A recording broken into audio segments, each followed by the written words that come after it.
En el nombre del Padre, del Hijo y del Espíritu Santo. Amén.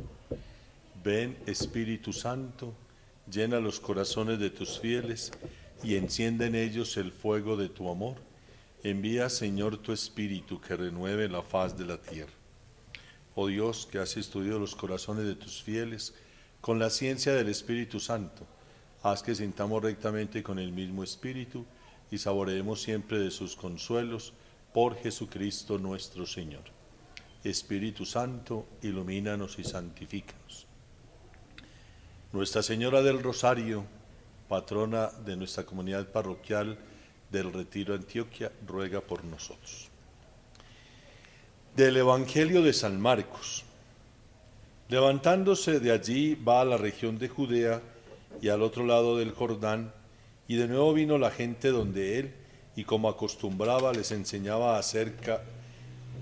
Se acercaron unos fariseos para ponerle a prueba y le preguntan: ¿puede el marido repudiar a la mujer? Y él respondió: ¿qué os prescribió Moisés? Ellos dijeron: Moisés permitió escribir el acta de divorcio y repudiarla.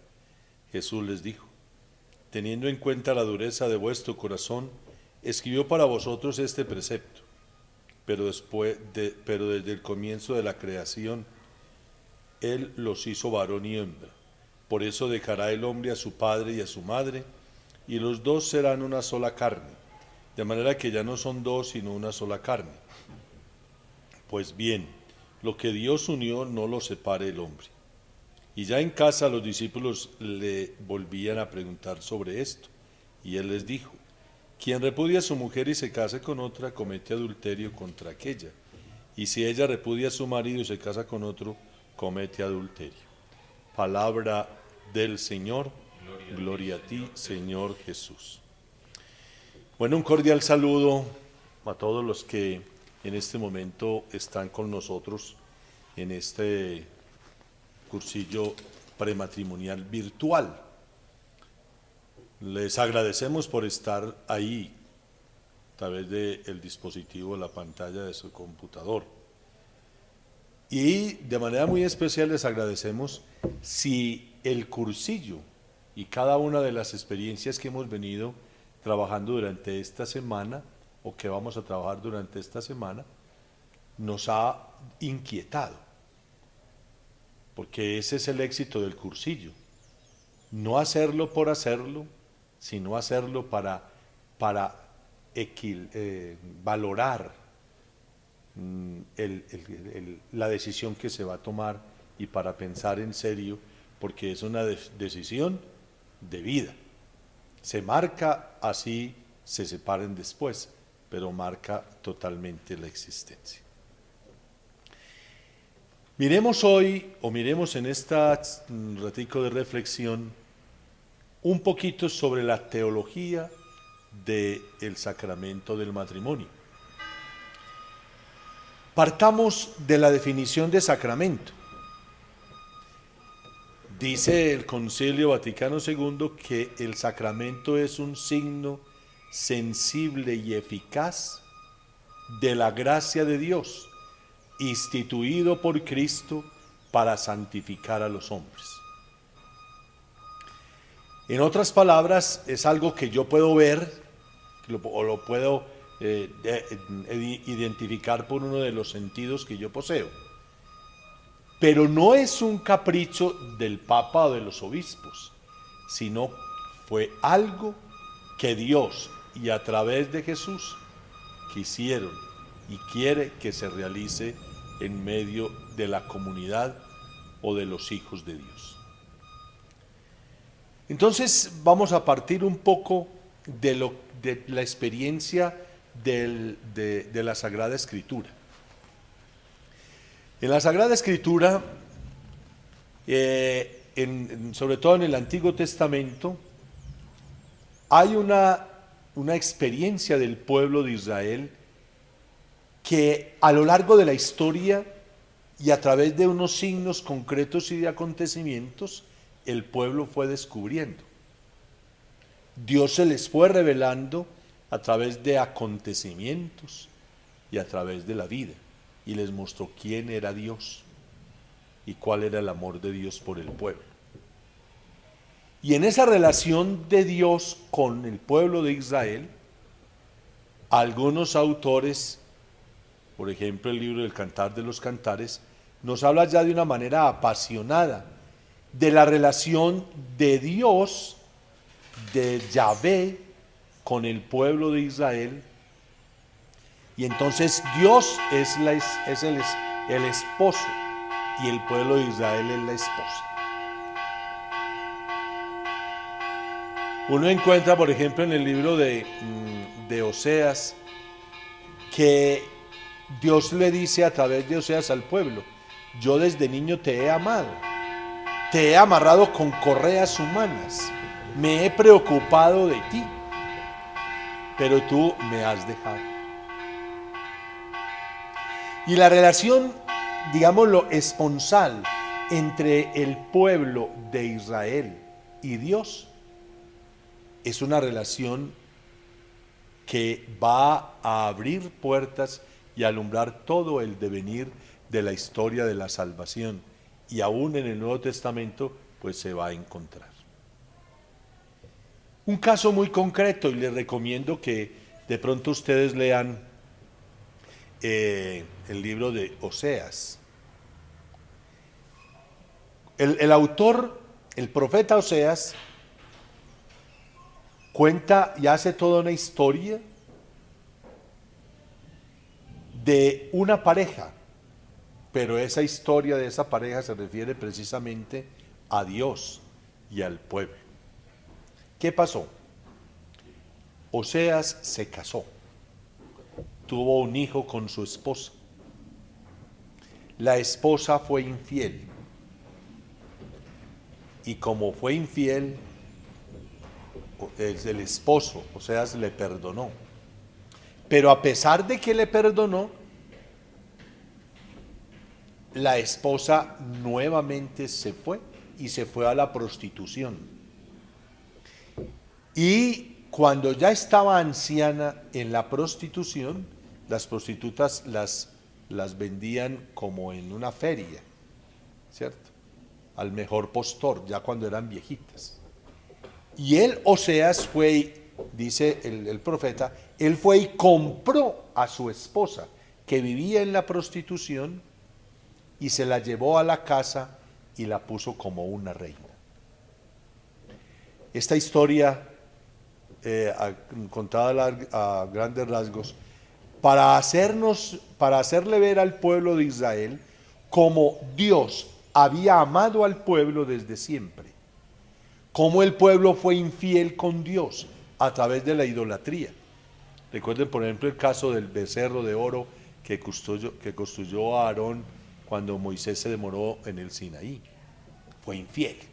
Pero no solamente eso, sino que a pesar de todas las bendiciones de Dios sobre el pueblo de Israel, el pueblo de Israel abandonaba la Torá, la ley, y se iba al pecado de la idolatría, y se abandonaba de Dios. Por ejemplo, el libro de los Jueces nos cuenta cómo el pueblo de Israel se olvidaba de Dios, Dios le perdonaba, nombraba nuevamente otro juez, y nuevamente el pueblo abandonaba a Dios, vivía en la infidelidad, vivía en la prostitución, porque en la Sagrada Escritura prostitución no hace tanta referencia a la parte carnal, sino a la idolatría, al culto que se le da a los falsos dioses.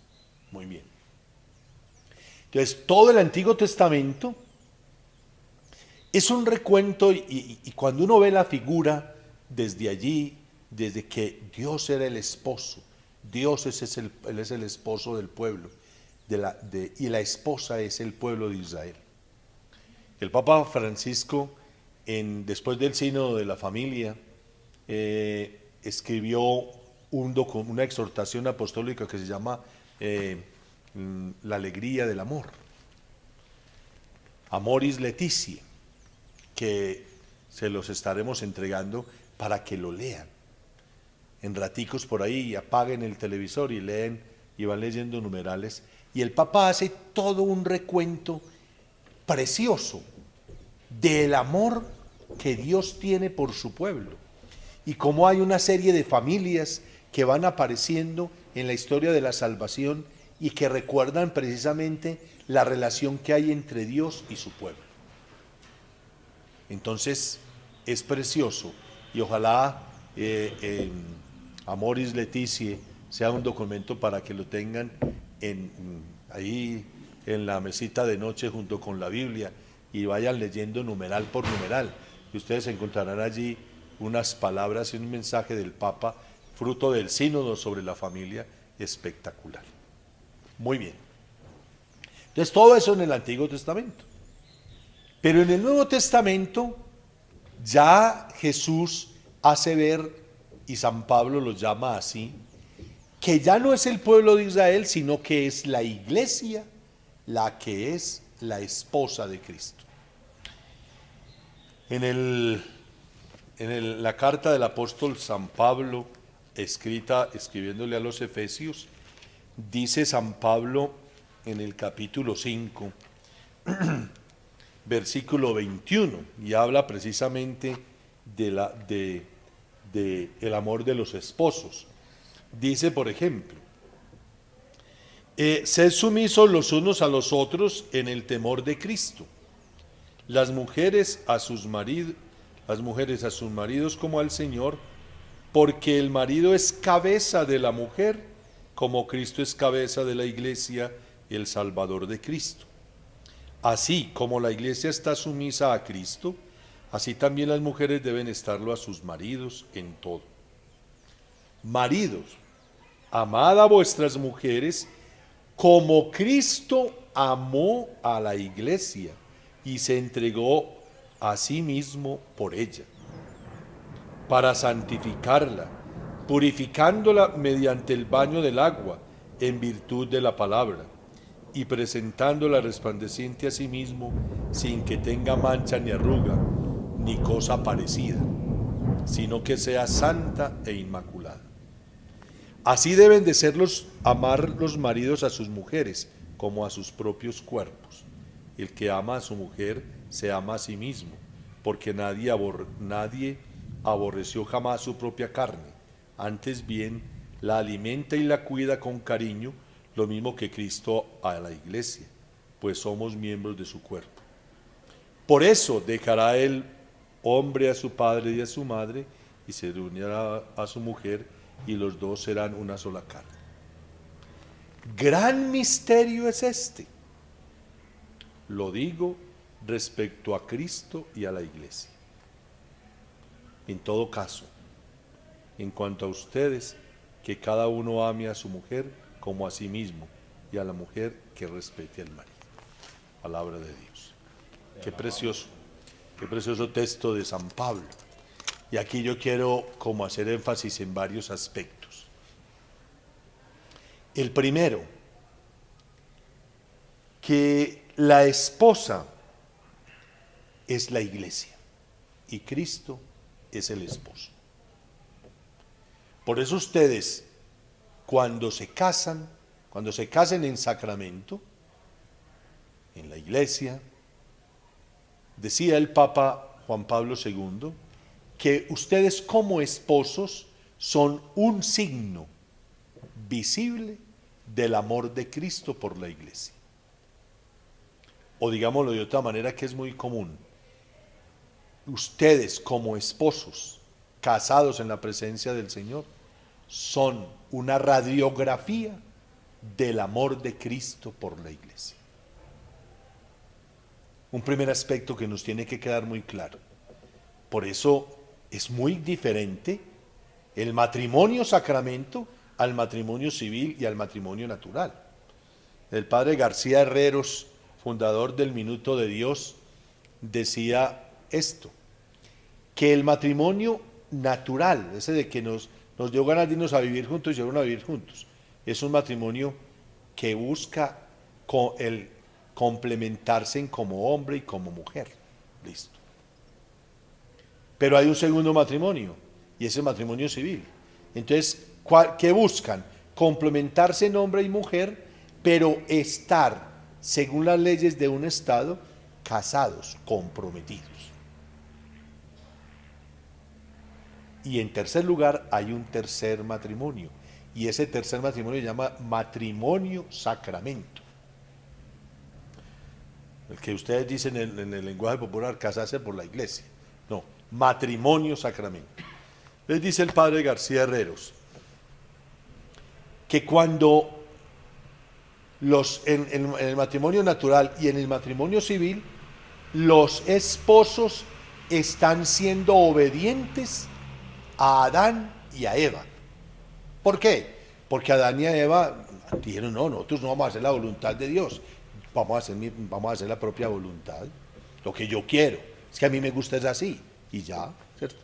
Cuando una parejita, un hombre y una mujer, se casan, o sea, van a vivir juntos, se casan por lo civil, le están diciendo a Dios, no, nosotros no queremos obedecerlo a usted, nosotros vamos a hacer nuestro propio plan. Este es mi plan, lo que dijo Adán y Eva en el paraíso. No, a Dios no le vamos a obedecer, vamos a hacer nuestro propio plan. En cambio, aquel que se casa en sacramento, ellos están diciendo, obedezco la ley de Dios, lo que Cristo quiere para el amor de esposos.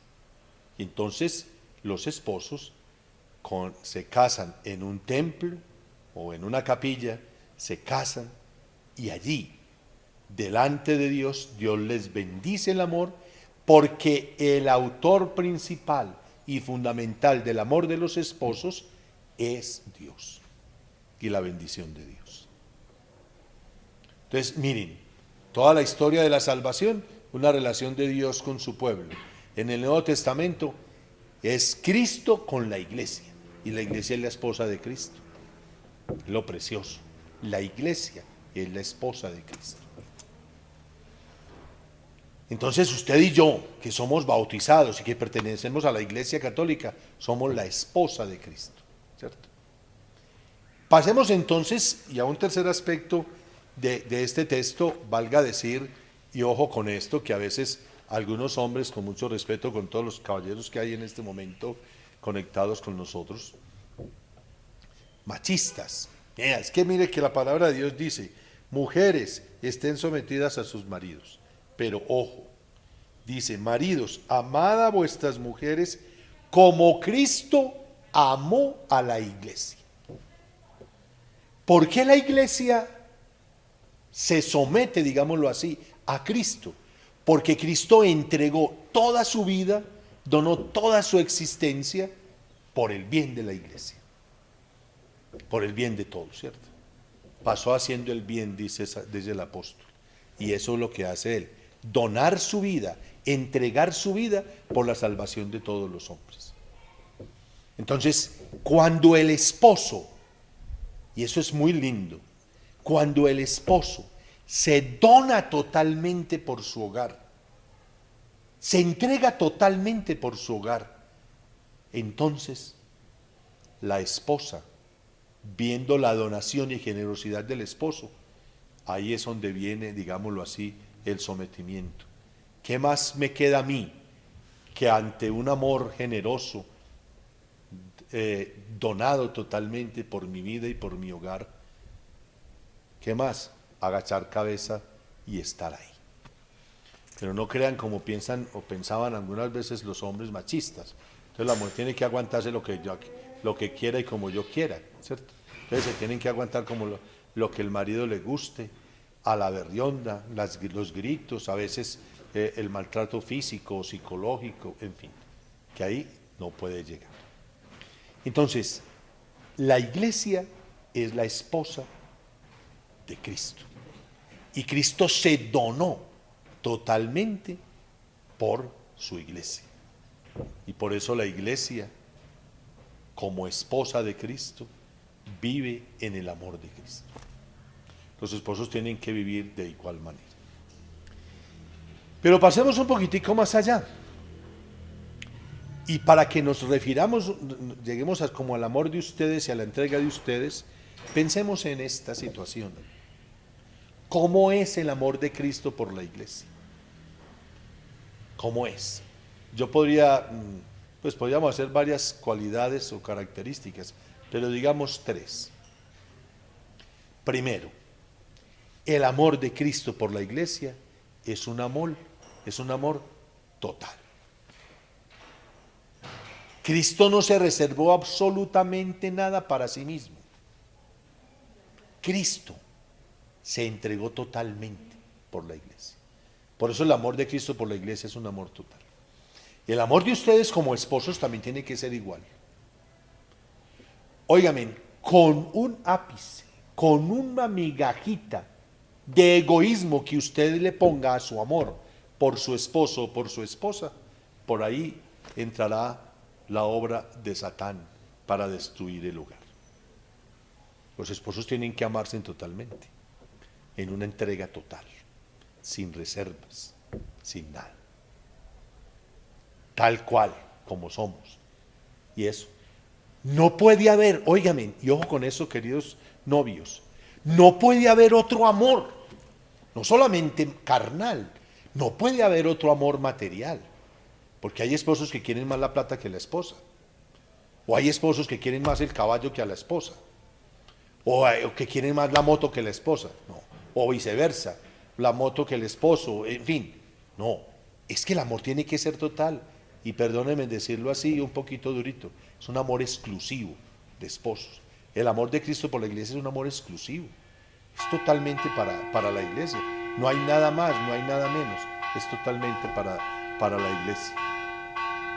Entonces, primera característica del amor de Cristo por la iglesia, un amor totalmente, un amor total, sin reservas. Una segunda característica, el amor de Cristo por la iglesia es un amor de sacrificio. Y ojo con esto, queridos novios, porque si ustedes deciden el matrimonio, tienen que empezar a cargar la cruz, pero la cruz no es la esposa ni el esposo. La cruz es hacer la voluntad de Dios cada día. Por eso dice el Señor, el que quiera ser discípulo mío, cargue con su cruz cada día y sígame. Dice en el Evangelio de San Lucas, el capítulo 9, 27. Cargue con su cruz y sígame. Entonces la cruz no es ella, ni es él. La cruz es hacer la voluntad de Dios. La voluntad de Dios. Importantísimo que aprendamos eso. Por eso el amor de Cristo por la iglesia es un amor de sacrificio, de entrega. Jesús no nos vino a decir con palabritas, no, yo los amo, yo los quiero mucho. Vea, no, Él vino y entregando la cruz en el altar, y entregando la vida en el altar de la cruz, nos gritó cuánto nos ama. Pero hay una canción muy bonita de Martín Valverde que dice, mira la cruz, esta es mi más grande prueba. Mira la cruz, esta es mi más grande prueba. El amor de Cristo por la iglesia es un amor de sacrificio, de cruz, de donación total y de sacrificio. Y a veces los novios piensan que es que el que se casa no, cogió el cielo con las manos. Ay, Dios mío, empezar a hacer la voluntad de Dios y a caminar según Dios es donde viene a marcar la cruz. Dice el libro sagrado, si te decides servir al Señor, prepárate para la prueba. Por eso los hijos de Zebedeo, cuando le dijeron a Jesús que lo sentara uno a la derecha y otro a la izquierda, Jesús les dijo, ay, mijito, ustedes no saben lo que piden. Son capaces de beber el cáliz que yo he de beber y de bautizarse con el bautismo que yo voy a hacer. Le dijeron sí, pero no sabían qué les esperaba. Ellos pensaron que eso era una cosa muy fácil, es la cruz. Por eso ustedes novios, queridos novios, si están pensando en serio en el matrimonio, recuerden que la cruz es hacer la voluntad de Dios. Y que es negarme a mí mismo, negarme a mis gustos, a mi voluntad, para empezar a hacer la voluntad de Dios. Eso sí, yo se los garantizo, que cuando usted se niegue a sí mismo, cuando se niegue a sus apetitos, a sus egoísmos, y viva en un amor, y en un amor de sacrificio por su esposa o por su esposo, ustedes recibirán bendiciones abundantes de Dios. Y eso es lo más precioso y lo más significativo. Entonces, primero, el amor de Cristo por la iglesia es un amor total. Segundo, es un amor de sacrificio.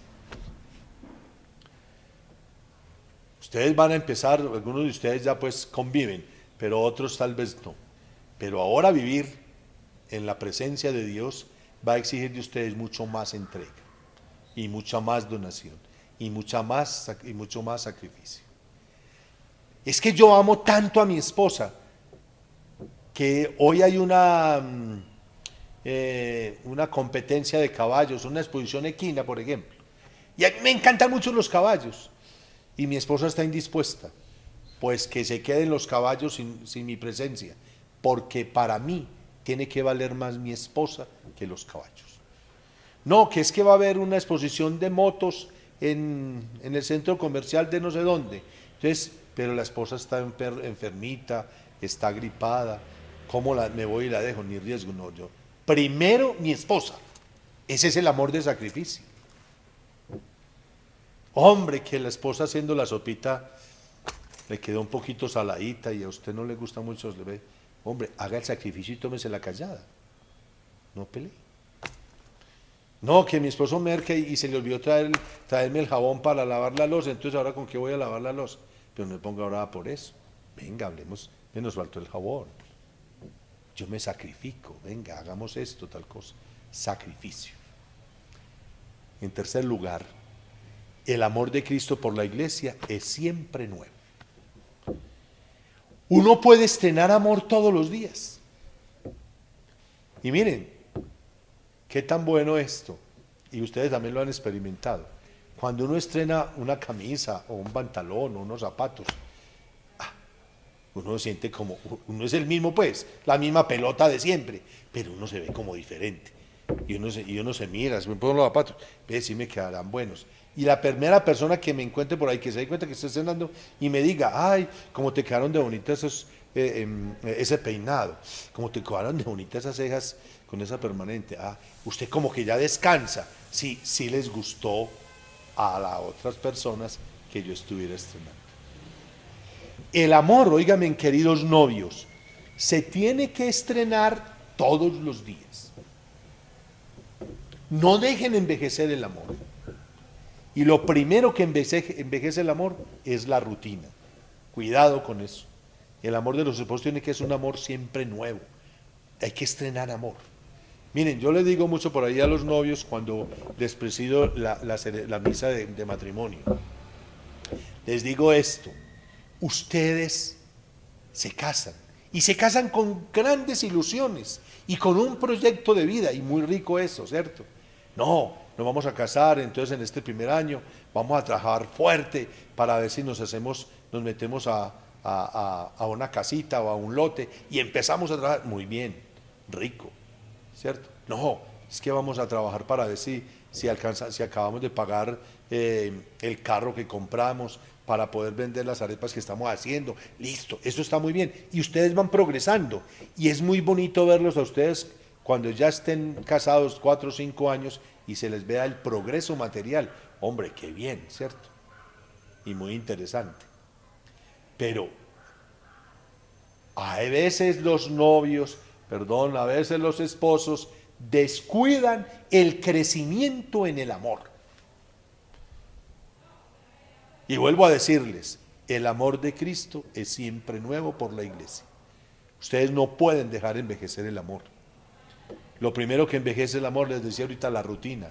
Lo segundo, el pecado.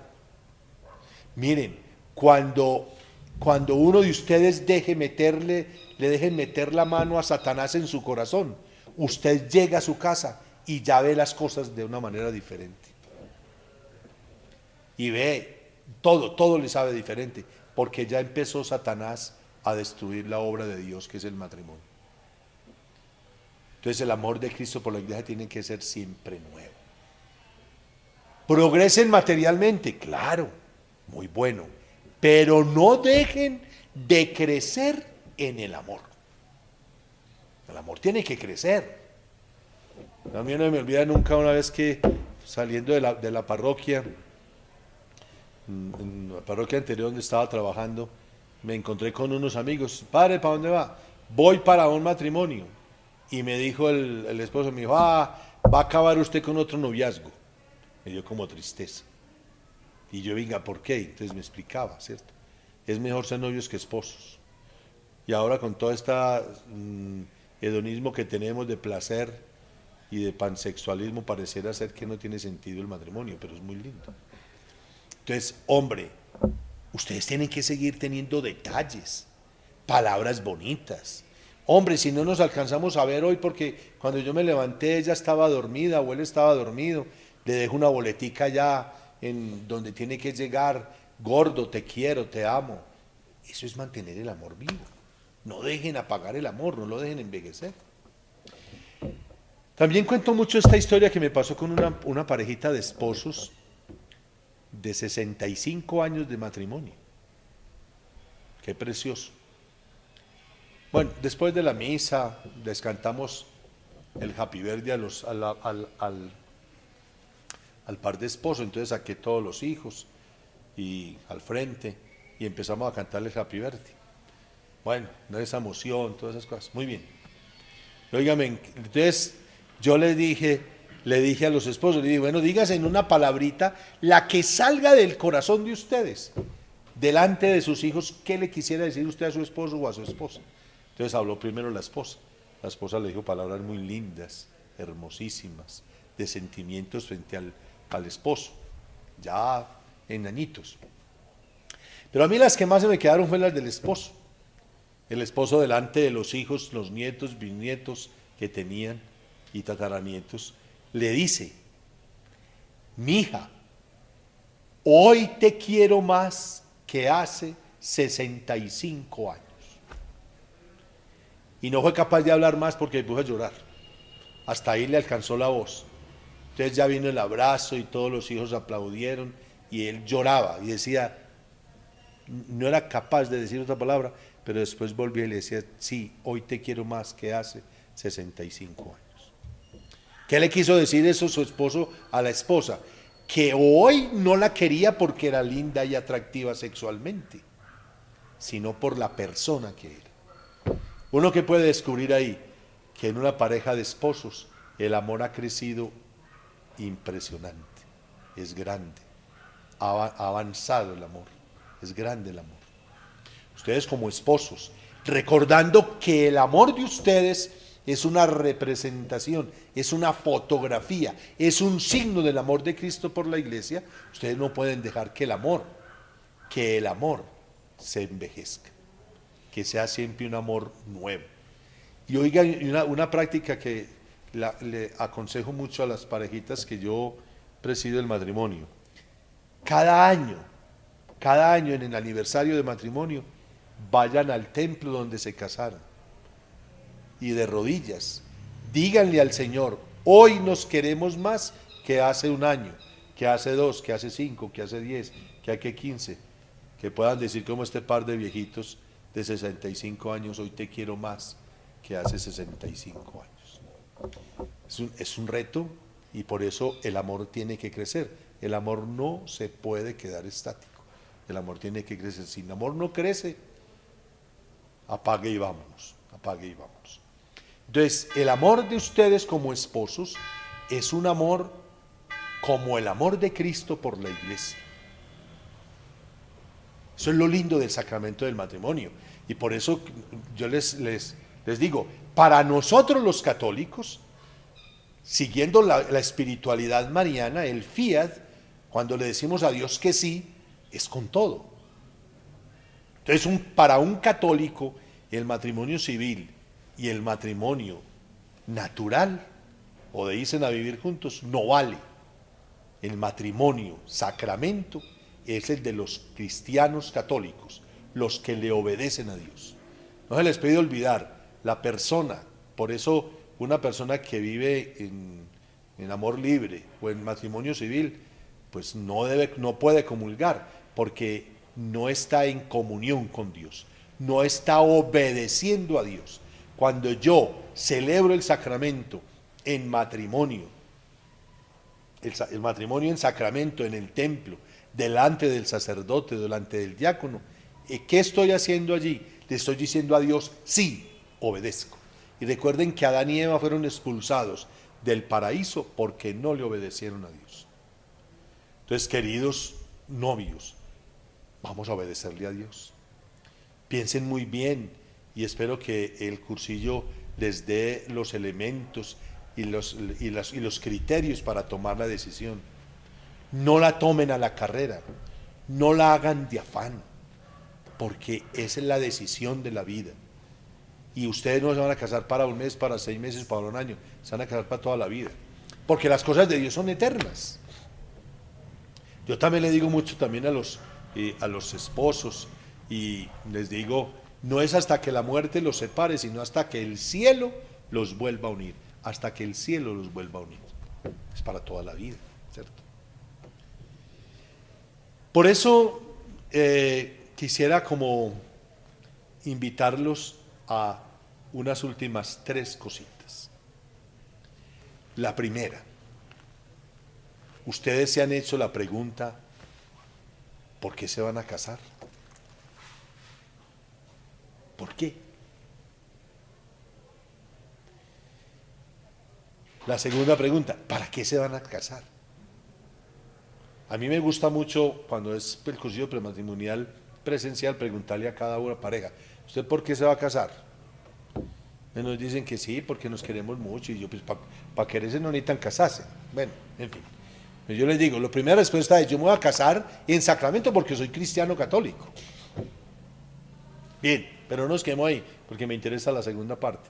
¿Para qué se van a casar?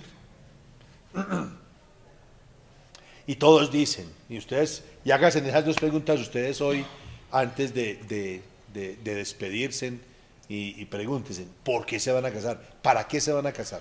La respuesta, unos dicen, para tener hijos, para formar un hogar, que para toda la vida, que no sé qué. Y eso, para eso no necesitan casarse. Óigame, se van a casar para ser felices. Si usted no se va a casar para ser feliz, hermano, no se case. Y para yo poder ser feliz y hacer feliz a mi esposo o a mi esposa, yo tengo que estar feliz. Cuando hay esposos amargados, cuando ustedes de pronto vienen desde su familia con amarguras, con resentimientos, con toda seguridad que en el matrimonio van a sufrir también. Porque uno busca en el matrimonio, en muchas ocasiones, los vacíos que tuvo en el hogar. Por eso lo primero que tiene que haber en usted, plenitud, felicidad. Yo estoy feliz y me quiero casar para ser feliz. No solo, sino acompañado. Y para que ella sea feliz y para que yo sea feliz. Si no es ese el objetivo de los dos, hágame el favor. Y lógicamente, entonces vendrá allí la procreación, la educación de los hijos, bueno, el trabajo juntos, compartir juntos, todo lo demás, porque es un proyecto de vida. Pero ustedes podrán decir, me voy a casar para ser feliz. No se les puede olvidar. Segundo consejo final. Dios tiene que ser el centro de sus vidas. En estos días hablaba con una parejita y les ha ido muy bien. Han trabajado mucho y les ha ido bien, pero en ellos una insatisfacción tremenda. Y nos pusimos a escarbar un poquito el corazón y descubrimos la ausencia de Dios. Y estaban sintiendo que el amor se les estaba acabando. Y acuérdense de esto, cuando el amor es meramente humano, se acaba. Pero cuando el amor nace del corazón de Dios, nunca se acaba. Por eso el amor del Padre por el pueblo de Israel es eterno. El profeta Jeremías dice, con amor eterno te he amado. Y el amor de Cristo por la iglesia es eterno, nunca cambia. Por favor, que Dios sea el centro de sus hogares, el centro de sus familias. No lo dejen. No me dejen la Eucaristía cada 8 días, o el sábado en la tarde o el domingo. ¿Quién le hace que estemos en esta época de situación que hemos estado viviendo este año, busquen a Dios, así como van al banco a buscar un peso o van al supermercado a comprar una libra de arroz. Hay que buscar a Dios.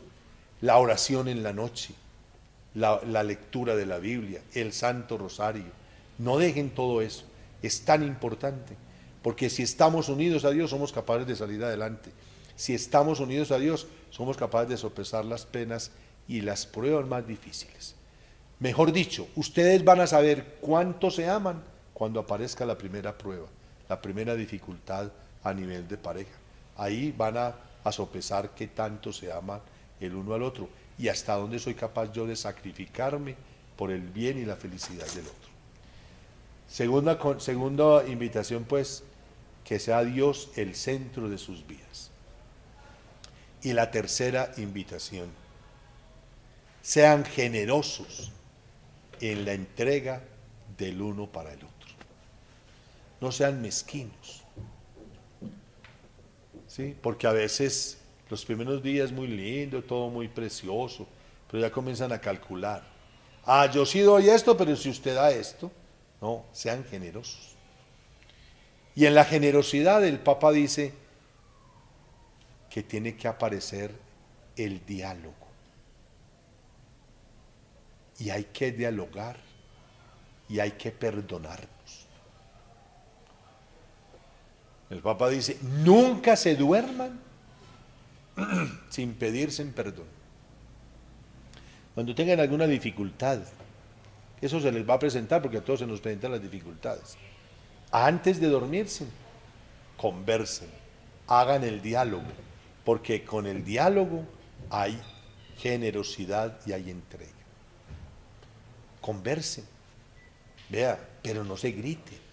No, es que a mí no me gusta esto, a mí me parece que usted actuó muy mal con el niño por esto, pero dígasen debajo de la almohada para que no se griten, que la violencia engendra violencia.